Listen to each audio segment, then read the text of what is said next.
Organ વધારે damage થઈ શકે.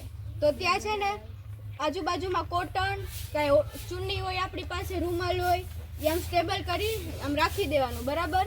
અને CPR અહીંયાથી થોડુંક નીચેથી આપવાનું, પણ CPR આપવાની જરૂર નહીં પડે, કેમ કે એને અંદર વાગ્યું હશે ને તો CPR નહીં આપવાનો ત્યારે, કેમ કે એને ઓલરેડી ડેમેજ છે અને ત્યારે એને હાર્ટ એટેક તો નહીં જ આવ્યો.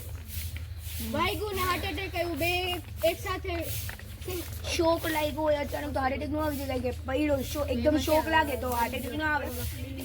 હા, હાર્ટો બેસી જાય, એકદમ પડ્યો, બીક લાગી હોય, શોક લાગ્યો, પડ્યો તો થોડી અંદર પડ્યો તો એટલે ત્યારે જીવતો હતો, દર્દીમાં એને શોક લાગ્યો ને એમ. પહેલા તો તું એક સળિયાવાળું કે આ પડ્યો, સળી અંદર જીવતો છે, શ્વાસ લે છે, એને ખબર છે, હજી સળી અંદર ગયો છે, એને શોક લાગ્યો, બીક લાગ્યો કે મરી જાય, કે ઓવર થિંકિંગ થઈ ગયું અને એમાં શોકમાં હાથ બેસી ગયો. તો હા, તો કહું તો છું, અહીંયા લાગ્યું હોય તો એ નીચેથી તમે CPR આપી શકો, પણ એને વધારે એનો જ્યાં વાગેલું છે, જ્યાં સળિયો છે, ત્યાં એને ટચ નહીં કરવાનું, નકર વધારે અંદર જશે તો એનો ઓર્ગન ફેલ થાય. આપણે એને મૂવ કેવી રીતે કરી શકીએ એક જગ્યાએથી બીજી જગ્યાએ, તેના માટે આપણને અલગ અલગ આપેલા છે ટાઈપ. આવે છે વાત બધાને? પાછળ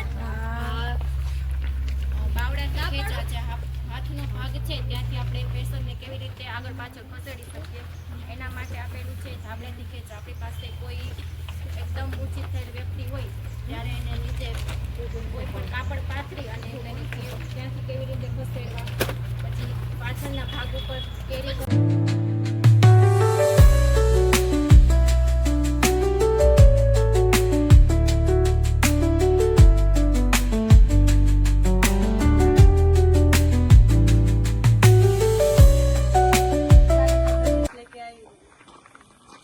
दक्षिण दिशा से आई हूँ और शांति का संदेश लाई हूँ. मैं पूर्व दिशा से आई हूँ और प्रेम का संदेश लाई हूँ. मैं पश्चिम दिशा से आई हूँ और शांति का संदेश लाई हूँ.